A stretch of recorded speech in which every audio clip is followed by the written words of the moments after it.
اہل بیت اطہار کی محبت کتنی عظیم چیز ہے۔ اللہ اللہ، میرے آقا صلی اللہ علیہ وآلہ وسلم نے فرمایا احب اللہ من احب حسینا، کہ جو میرے حسین سے محبت کرنے لگتا ہے تو اللہ بھی اس سے محبت فرماتا ہے، جو حسین سے محبت کرے اللہ اس سے محبت فرماتا ہے۔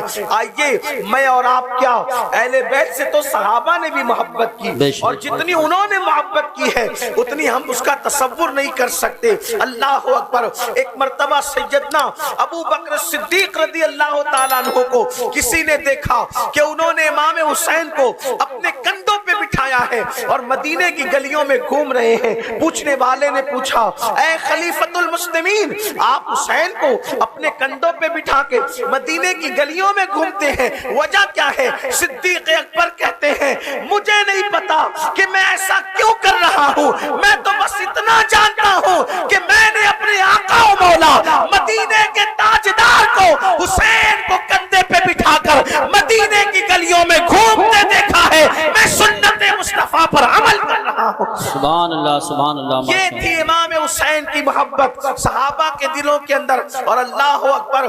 آئیے حافظ ذہبی لکھتے ہیں کہ کیسا احترام تھا، کیسی محبت تھی۔ میں بہت طویل گفتگو نہیں کروں گا اس لیے کہ مجھ سے پہلے بہت گفتگو ہو چکی ہے، اور سنگ بنیاد کا جو ہے وہ پروگرام بھی ہونا ہے، اور ظہر کا وقت بھی قریب ہے، اس لیے بہت طویل کوئی گفتگو کرنے کی بجائے میں اپنی گفتگو کو شروع ہی سے سمیٹنے کی کوشش کروں گا۔ لیکن آپ کی توجہ چاہتا ہوں، یہاں سے لے کے وہاں تک جتنے میرے نوجوان موجود ہیں میں ان سب کی توجہ چاہتا ہوں۔ مولا حسین کی محبت کیسی تھی، اہل بیت اطہار کی محبت کیسی تھی۔ حافظ ذہبی لکھتے ہیں کیسی محبت کی محبت کرنے والوں نے، کیسا پیار کیا پیار کرنے والوں نے، کیسی عظمت کی عظمت کرنے والوں نے، اس لیے کہ استاد زمن مولانا حسن بریلوی کہتے ہیں ان کے گھر میں بے اجازت جبرائیل آتے نہیں، ان کے گھر میں بے اجازت جبرائیل آتے نہیں، قدر والے جانتے ہیں قدر شان اہل بیت۔ نا قدرے لوگ اہل بیت کی عظمت نہیں جانتے، نا قدرے لوگ اہل بیت سے محبت نہیں کرتے، قدر والے جانتے ہیں قدر شان اہل بیت، قدر والے جانتے ہیں قدر شان اہل بیت۔ اللہ اکبر۔ حافظ ذہبی لکھتے ہیں، کیا لکھتے ہیں حافظ ذہبی؟ وہ لکھتے ہیں جس کو میں اپنے الفاظ کے جامع میں پیش کر رہا ہوں۔ اللہ اکبر۔ ذرا توجہ سے سننا، اپنی بہنوں سے بھی توجہ چاہتا ہوں۔ اے لوگو، اہل بیت سے محبت کرو، اس لیے کہ ان سے محبت کا حکم دیا گیا ہے۔ اللہ اکبر۔ حافظ ذہبی لکھتے ہیں اس کا مفہوم یہ ہے، ایک مرتبہ امام علی مقام امام حسین علی جدی علیہ السلام کو مدینہ منورہ میں کسی میت میں نماز جنازہ کے لیے طلب کیا گیا۔ نماز کسی کے گھر میت ہوئی تھی، گھر والوں کی تمنا تھی کہ نماز جنازہ جو پڑھائے گا وہ آل رسول پڑھائیں گے، نبی کا شہزادہ پڑھائے گا، حسین ابن علی پڑھائیں گے۔ اللہ اکبر۔ میت کسی کے گھر میں ہوئی ہے، جنازے میں جنازہ پڑھانے کے لیے امام حسین کو بلایا گیا ہے، امام علی مقام تشریف لاتے ہیں، اور آنے کے بعد دور جنازے سے دور اپنی جوتیوں کو اپنے نالین کو اتار دیتے ہیں، اور اتارنے کے بعد جنازے پہ تشریف لاتے ہیں۔ آپ نماز جنازہ پڑھاتے ہیں، اور نماز جنازہ پڑھانے کے بعد آپ جیسے ہی اپنی جوتیوں کی طرف جانے لگتے ہیں، جیسے ہی اپنے نالین کی طرف جانے لگتے ہیں، تو لوگوں نے کیا دیکھا؟ سردی کا موسم تھا، مدینہ منورہ کی پاکیزہ سردی تھی، لوگوں نے اپنے آپ کو کمبلوں میں لپیٹ رکھا تھا۔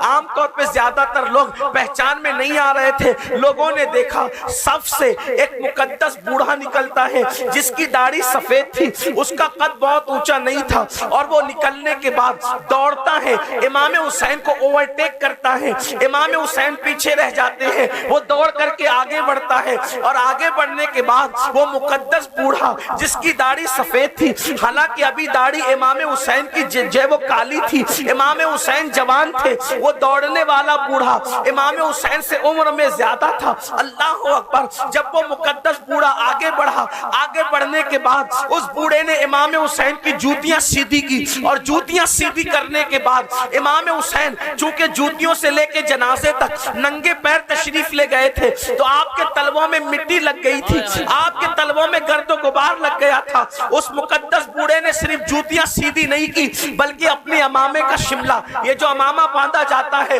سنت ہے شملہ چھوڑنا، اس کو شملہ کہتے ہیں، شملہ بھی کہتے ہیں۔ تو اس مقدس بوڑھے نے امام حسین کے پیروں کو پکڑا اور ان کے تلووں کو اپنے مقدس شملے سے صاف کیا۔ اللہ اکبر! میرے آقا صلی اللہ علیہ وسلم کے دیوانوں، ذرا اندازہ تو کرو، مدینے کی سرزمین ہے، قرون اولا ہے، صحابہ کا دور ہے، تابعین کے دور کی ابتدا ہے، صحابہ کے دور کی انتہا ہے۔ امام حسین کی جوتی سیدھی کرنے والا اپنی عمر کا خیال نہیں کرتا، اپنی سفید داڑھی کا خیال نہیں کرتا، اور حسین کے تلوے کی مٹی کو اپنے امامے کے شملے سے صاف کرتا ہے۔ اس وقت لوگ دم بخود تھے، حیرت زدہ تھے، یہ مقدس بوڑھا کون ہے جو حسین کے تلوے کی مٹی کو اپنے امامے کے شملے سے صاف کر رہا ہے۔ جب لوگوں نے غور سے اس کا چہرہ دیکھا تو وہ کوئی معمولی شخصیت نہیں تھی، وہ میرے نبی کے صحابی حضرت ابو ہریرہ تھے جو امامے کے شملے سے حسین کے تلوے کی مٹی کو صاف۔ نعرہ تکبیر، نعرہ رسالت، نعرہ غوثیت، مسلک اعلی حضرت، فیضان اعلی حضرت، عظمت امام حسین شہید اعظم کانفرنس حضرت علامہ سید امین القادری صاحب قبلہ۔ سبحان اللہ، سبحان اللہ۔ اس طرح محبت کی ہے۔ اور اہل بیت کی محبت کا صلہ کیا ہے؟ اہل بیت کی محبت کا صلہ کیا ہے؟ حضرت مجدد الفسانی شیخ احمد سرہندی رحمت اللہ تعالی علیہ ارشاد فرماتے ہیں، جب میرے والد دنیا سے تشریف لے جانے لگے، میرے والد کا انتقال ہونے لگا، میں نے اپنے ابا سے پوچھا، ابا جان آپ دنیا سے جا رہے ہیں، آخری جاتے جاتے کوئی وصیت کیجئے۔ فرمایا بیٹا اہل بیت سے سچی محبت کرنا، اس لیے کہ میں دنیا سے جو ایمان پہ جا رہا ہوں، میں محسوس کر رہا ہوں کہ ایمان پر جانے کی جو وجہ ہے وہ اہل بیت کی محبت ہے۔ جو اہل بیت سے محبت کرے گا اللہ اس کا ایمان سلامت رکھے گا، وہ دنیا سے جائے گا تو ایمان پر جائے گا۔ اسی لیے امام راضی نے لکھا ہے کہ جو اہل بیت کی محبت پہ مرے گا اللہ اسے ایمان کی موت عطا کرے گا، جو اہل بیت کی محبت پہ مرے گا اللہ اسے شہادت کی موت عطا کرے گا، جو اہل بیت کی محبت پہ مرے گا اس کی روح بعد میں نکالی جائے گی، جنت میں پہلے اس کا ٹھکانہ اس کو دکھایا جائے گا۔ جو اہل بیت کی محبت میں مرے گا اس کو دلہن کی طرح سجا کر جنت میں لے جایا جائے گا۔ جو اہل بیت کی محبت میں مرے گا فرشتے جب اس کی روح کو آسمانوں کی طرف لے جا رہے ہوں گے تو اعلان کرتے ہوئے لے جا رہے ہوں گے، لوگوں ہم اس کے جنازے کو لے کر کے جا رہے ہیں جو اہل بیت کی محبت میں دنیا سے گیا ہے۔ اور اللہ اکبر! اہل بیت کی محبت کا صلہ کیا ہے؟ یاد رکھنا کسی بھی عبادت پر انسان کو وہ صلہ نہیں ملتا جو اہل بیت کی محبت میں ملتا ہے۔ اور وہ اہل بیت کی محبت کا صلہ کیا ہے؟ میرے آقا علیہ الصلوۃ والتسلیم فرماتے ہیں، اللہ ذرا اہل بیت کی محبت کا صلہ سن لو اور اس کے بعد گفتگو کے دوسرے حصے کی طرف آتے ہیں۔ اللہ اکبر! ایک مرتبہ حجرہ سیدہ فاطمہ میں میرے آقا تشریف لائے اور آنے کے بعد میرے سرکار نے فرمایا، فاطمہ میں تم اور یہ جو سو رہا ہے، اس وقت تو مولا علی سو رہے تھے، علی پاک سو رہے تھے، آقا نے فرمایا فاطمہ میں تم اور یہ جو شخص سو رہا ہے یعنی علی مرتضیٰ اور یہ تمہارے دونوں بیٹے یعنی حسنین کریمین، ان کو ہم کیا کہتے ہیں؟ پنجتن پاک کہتے ہیں۔ آقا نے فرمایا ہم پانچوں 5 کے 5 تن جیسے آج اس حجرے میں جمع ہے ویسے جنت میں ہم پانچوں ایک ساتھ ہوں گے، ہم پانچوں جنت میں ایک ساتھ ہوں گے۔ قربان جائیں سخی کی سخی شہزادی نے عرض کیا بابا ہم پانچوں تو ایک ساتھ ہوں گے لیکن جو ہم سے محبت کرتے ہوں گے دنیا میں وہ کہاں رکھے جائیں گے؟ تو نبی کا دریائے کرم جوش میں آیا اور آقا نے فرمایا فاطمہ جو ہم سے محبت کرے گا وہ بھی جنت میں ہمارے ساتھ رکھا جائے گا۔ سبحان اللہ، سبحان اللہ۔ یعنی جو حضور سے اور ان کی آل پاک سے محبت کرے جنت کے جس درجے میں رسول اللہ رہیں گے اسی درجے میں اہل بیت سے محبت کرنے والے بھی رہیں گے۔ لیکن اب میں اپنی گفتگو کو دوسرے پہلو پر لے جاتے ہوئے عرض کروں، آپ اہل بیت سے محبت کرتے؟ اگر کرتے تو ہاتھ اٹھا کے مجھے بتائیں۔ سبحان اللہ! اہل بیت سے پیار کرتے؟ سب کرتے۔ اب میں آپ سے پوچھوں ایک سوال پوچھوں، اگر آپ اہل بیت سے محبت کرتے ہیں تو جس چیز کو اہل بیت نے پسند کیا، بولو ہم اس کو اگر پیروں تلے کچلے تو یہی محبت ہے؟ نہیں۔ میری سنی قوم محبت تو بہت کرتی ہے لیکن محبت کا طریقہ بھول گئے۔ محبت کرتے لیکن محبت کا طریقہ بھول گئے۔ مثال کے طور پہ محبت کا مطلب کیا؟ ہم سمجھتے محبت حسین کا مطلب محرم کے 10 دنوں میں محفل کر لینا، بس یہ محبت۔ کچھ حد تک کہ شربت بانٹ لینا یہ محبت۔ کچھ لوگ کھچڑا پکا کر تقسیم کر دینا اس کو محبت سمجھتے۔ کھچڑے کی اہمیت اپنی جگہ ہے، وہ رہے گی، وہ کرتے کریں گے، اس کو کوئی منع نہیں کر رہا ہے۔ شربت پلاتے پلاتے رہیں گے، اس کو کوئی منع نہیں کر رہا ہے۔ لیکن آپ سے پوچھتا ہوں، کربلا میں امام حسین شربت اور کھچڑے کے لیے گئے تھے یا دین بچانے گئے تھے؟ دین بچانے۔ آپ مجھے بتائیں، اس کو آپ کو خیال رکھنا چاہیے۔ ہماری قوم کا حال یہ ہے، ہماری قوم مفت میں جنت لینا چاہتی ہے۔ مفت میں جنت مفت میں نہیں ملتی۔ جو جنتی جوانوں کا سردار تھا اس کو جنت مفت میں نہ ملی تو مجھے اور آپ کو جنت مفت میں ملے گی؟ جنت کی قیمت کتنی چکائی انہوں نے، جنت کی قیمت کتنی چکائی؟ علی اکبر جیسا ہم شبیہ پیغمبر قربان کیا، علی اصغر جیسا 6 مہینے کا شہزادہ قربان کیا، قاسم جیسا 19 سال کا بھتیجا قربان کیا، پورا گھر کے گھر لٹایا۔ گھر کے 18 افراد امام علی مقام نے اپنے گھر کے 18 افراد میدان کربلا میں قربان کر دیا، آخری میں اپنی جان بھی قربان کر دی۔ اللہ اکبر، اتنا قیمتی سرمایہ۔ آپ سوچو، تھوڑی دیر کے لیے آپ سوچو۔ دیکھو میں کربلا کا واقعہ پڑھوں تو میں کوئی نئی بات نہیں پیش کروں گا، آپ جو اپنے علماء سے سن چکے وہی، لیکن میں صرف آپ کو احساس دلانا چاہتا ہوں۔ تھوڑی دیر کے لیے غور کرنا، میری بہنوں سے بھی توجہ چاہتا ہوں، غور کرنا تھوڑی دیر کے لیے۔ بیٹا ہے، بیٹا بیٹا بیٹا کس کو پسند نہیں ہے؟ اور بیٹا جیسے جیسے جوان ہوتا ہے ویسے ویسے بیٹے کی محبت بڑھتی جاتی ہے، اس سے توقعات بڑھتی جاتی ہے۔ وجہ اس لیے کہ بیٹا بڑھاپے کا سہارا ہوتا ہے، اسے عصائے پیری کہتے ہیں، بڑھاپے کا عصا کہتے ہیں۔ میرا بیٹا ہو کہ آپ کا بیٹا ہو، سب کا بیٹا پیارا ہے۔ اگر بیٹا بائک لے کر کے گھر سے نکلے تو جب تک کہ بیٹا واپس نہیں آتا باپ کے دل میں دل نہیں رہتا، جان میں جان نہیں رہتی، ماں کا کلیجہ ٹھنڈا نہیں رہتا۔ میرا بیٹا بائک لے کے گیا، پتہ نہیں کیا ہو جائے گا، پتہ نہیں کس حالت میں واپس آئے گا۔ بولو ایسا ہے کہ نہیں ہے؟ لیکن اللہ اکبر، میرا اور آپ کا بیٹا وہ مقام نہیں پا سکتا۔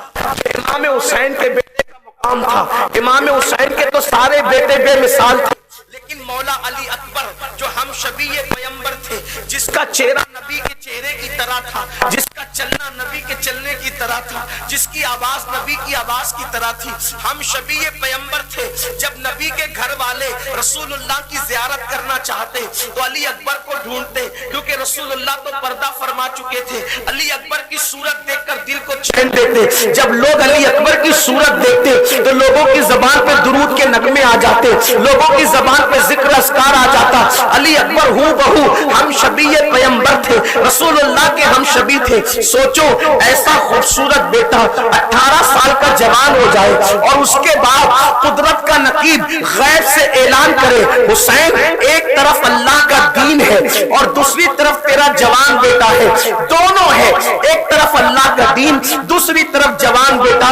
بولو دین قربان کرو گے کہ جوان بیٹا قربان کرو گے؟ مولا حسین نے بتا دیا، مولا اے میرے اللہ، میں تیرے دین پر اپنا جوان بیٹا قربان کر دوں گا۔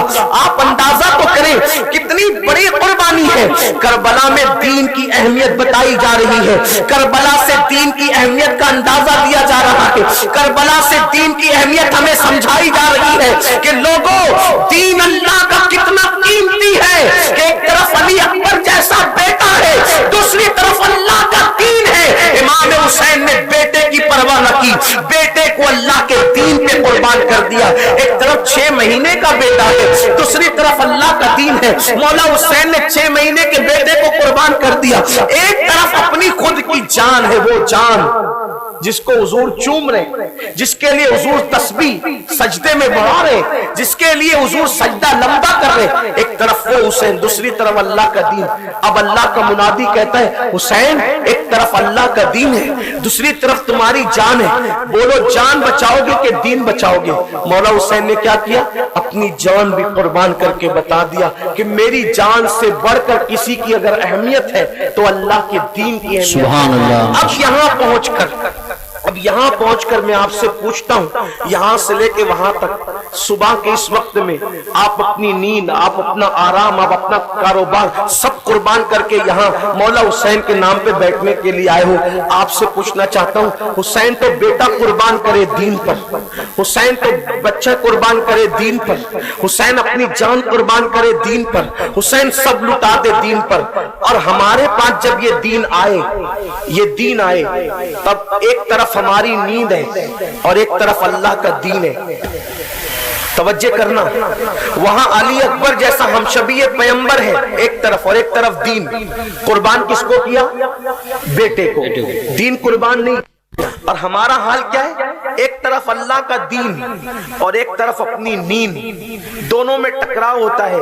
ہم کس کو قربان کرتے ہیں؟ نیند نہیں، دین قربان کرتے ہیں۔ اگر ہم دین قربان نہیں کرتے اور نیند قربان کرتے تو فجر کی نماز میں مسلمان بستر پر نظر نہیں آتا، بلکہ فجر کی نماز میں مسلمان مسجد کے اندر نظر آتا۔ بے شک۔ مطلب یہ ہے کہ دین کو کتنا ہلکا سمجھا۔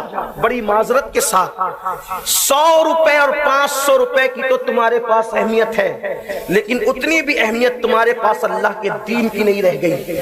آج لوگ کہتے ہیں مسلمان پوری دنیا میں کٹ رہے ہیں، پوری دنیا میں لٹ رہے ہیں، پوری دنیا میں برباد ہو رہے ہیں۔ میں نے کہا اگر وہ مسلمان سچے ہوتے تو کسی کی ماں نے دودھ نہیں پلایا تھا کہ وہ مسلمان کو غلام بنا سکتا، مسلمان کو کچل سکتا، مسلمانوں کو تباہ کر سکتا، مسلمانوں کو برباد کر سکتا، مسلمانوں کی بیٹیوں کی عزت کو پامال کر سکتا۔ کیوں؟ کیونکہ اگر مسلمان سچے ہوتے مسلمان ہونے میں تو ان کو یہ احساس ہوتا کہ میرا مولا، میرا آقا جس کے نام پہ ہم آنسوؤں کی سوگات پیش کرتے ہیں، اس نے تو اپنے بیٹوں کی پرواہ نہ کی اور دین پہ سب لٹایا۔ اور ہمارا حال یہ ہے کہ نیند کی ہمارے پاس اتنی اہمیت ہے، اتنی اہمیت نیند کی ہے کہ دین تقاضا کر رہا ہے حیا علی الصلاۃ، آؤ نماز کی طرف۔ مسلمان مسجد کو ویران کر کے اپنے گھر میں پڑا ہے۔ کیا مؤذن نہیں کہتا الصلاۃ خیر من النوم؟ نیند سے بہتر نماز ہے، نماز بہتر ہے نیند سے۔ کتنے مسلمان ہیں جو فجر کی نماز میں پہنچتے ہیں؟ اگر نہیں پہنچتے مطلب تم نے اللہ اکبر دین کی عظمتوں کو نیند پر پامال کر دیا۔ اللہ اکبر، وہ قوم جو بستروں میں نیند کو، بستروں کے اندر نماز کو ترک کرے، وہ قوم عزت کیسے پائے گی؟ وہ قوم وقار کیسے پائے گی؟ آپ سمجھتے ہیں عزت ایسے ملتی ہے؟ نیند کر کے عزت ملتی ہے، نمازوں کو ترک کر کے عزت ملتی ہے، مسجدوں کو پامال کر کے عزت ملتی ہے، اللہ کے احکامات کو بھلا کے عزت ملتی ہے۔ دیکھو کربلا بتا رہا ہے یزید بادشاہ تھا، بادشاہ وہ دین کو پامال کر رہا تھا، اور حسین بے گھر تھے لیکن دین کے لیے سب کچھ قربان کر رہے تھے۔ وقت نے بتا دیا کل حسین بے گھر تھے، آج حسین گھر نظر آ رہے ہیں، حسین کے نام کے ڈنکے بج رہے ہیں۔ بادشاہ یزید تھا، آج منبر پہ یزید کا نام نہیں لیا جاتا، لیکن منبر پہ جمعہ کا خطبہ اس وقت تک مکمل نہیں ہوتا جب تک کہ نام حسین نہیں آ جاتا، حسین کی امی کا نام نہیں آ جاتا۔ پتا چلا جو دین پہ قربانی دے گا، جو دین پہ سب کچھ قربان کرے گا، اس کا نام قیامت تک زندہ رکھا جائے گا، کیونکہ دین قیامت تک رہنے والا ہے۔ میری قوم کے جوانوں، حسینی کہلا کر کب تک یزید کے کردار پر چلتے رہو گے؟ اللہ، حسینی کہلا کر